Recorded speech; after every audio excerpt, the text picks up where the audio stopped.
बेटा, हमारा एक्सीडेंट हो गया है। मुझे तो ज़्यादा चोट नहीं आई, लेकिन तेरी माँ की हालत गंभीर है। कुछ पैसों की ज़रूरत है और तेरी माँ को खून भी देना है। 62 साल के माधव जी ने अपने बड़े बेटे से फ़ोन पर कहा। पापा, मैं बहुत व्यस्त हूँ, मेरा आना नहीं हो सकेगा। मुझे विदेश में नौकरी का पैकेज मिला है, तो उसी की तैयारी कर रहा हूँ। आपका भी तो यही सपना था ना, इसलिए हाथ भी तंग चल रहा है। पैसे की व्यवस्था कर लीजिए, मैं बाद में दे दूंगा। उनके बड़े इंजीनियर बेटे ने जवाब दिया।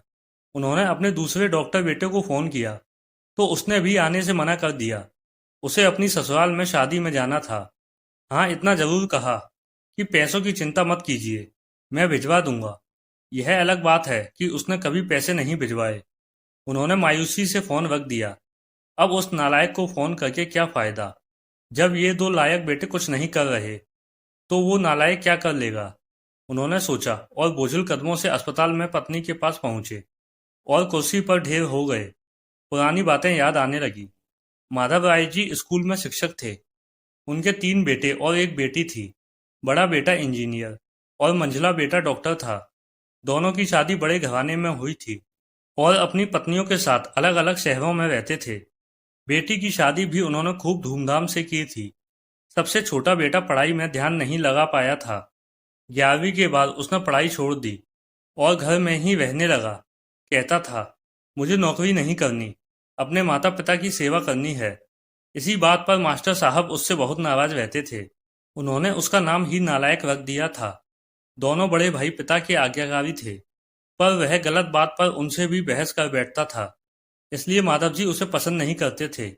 जब माधव जी रिटायर हुए, तो जमा पूंजी कुछ भी नहीं थी। सारी बचत दोनों बच्चों की उच्च शिक्षा और बेटी की शादी में खर्च हो गई थी। शहर में एक घर और गांव में थोड़ी सी जमीन थी। घर का खर्च उनकी पेंशन से चल रहा था। माधव जी को जब लगा कि छोटा सुधरने वाला नहीं, तो उन्होंने बंटवारा कर दिया और उसके हिस्से की जमीन उसे देकर उसे गांव में ही रहने भेज दिया। हालांकि वह जाना नहीं चाहता था, पर पिता की जिद के आगे झुक गया और गांव में ही झोपड़ी बनाकर रहने लगा। माधव जी सबसे अपने दोनों होनहार और लायक बेटों की बड़ाई किया करते। उनका सीना गर्व से चौड़ा हो जाता था, पर उस नालायक का नाम भी नहीं लेते थे। 2 दिन पहले दोनों पति पत्नी का एक्सीडेंट हो गया था। वह अपनी पत्नी के साथ सरकारी अस्पताल में भर्ती थे और डॉक्टर ने उनकी पत्नी का ऑपरेशन करने को कहा था। पापा, पापा, सुनकर नींद टूटी तो देखा सामने वही नालायक खड़ा था। उन्होंने गुस्से से मुंह फेर लिया, पर उसने पापा के पैर छुए और रोते हुए बोला, पापा, आपने इस नालायक को क्यों नहीं बताया? पर मैंने भी आप लोगों पर जासूस छोड़ रखे हैं। खबर मिलते ही भागा आया हूँ। पापा के विरोध के बावजूद उसने उनको एक बड़े अस्पताल में भर्ती कराया और माँ का ऑपरेशन कराया और अपना खून दिया। दिन रात उनकी सेवा में लगा रहता। लेकिन एक दिन वो गायब हो गया। वो उसके बारे में फिर बुरा सोचने लगे थे कि तीसरे दिन वह वापस आ गया। महीने भर में ही माँ एकदम भली चंगी हो गई। वह अस्पताल से छुट्टी लेकर उन लोगों को घर ले आया। माधव जी के पूछने पर बता दिया कि खैराती अस्पताल था, पैसे नहीं लगे हैं, घर में नौकरानी थी ही। वह उन लोगों को छोड़कर वापस गांव चला गया। धीरे धीरे सब कुछ सामान्य हो गया। एक दिन यूं ही उनके मन में आया कि उस नालायक की खबर ली जाए। दोनों जब गांव के खेत पर पहुंचे, तो झोपड़ी में ताला देखकर चौंक गए। उनके खेत में काम कर रहे आदमी से पूछा, तो उसने कहा, यह खेत अब मेरे हैं। क्या? पर यह खेत तो। उन्हें बहुत आश्चर्य हुआ। हाँ, उसकी माँ की तबीयत खराब थी, उसके पास पैसे नहीं थे, तो उसने अपने सारे खेत बेच दिए। वह रोजी रोटी की तलाश में दूसरे शहर चला गया है। बस यह झोपड़ी उसके पास रह गई है। ये रही उसकी चाबी।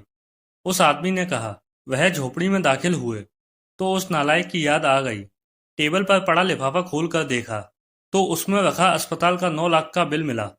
उन्होंने अपनी पत्नी से कहा, जानकी, तुम्हारा बेटा नालायक तो था ही, झूठा भी निकला।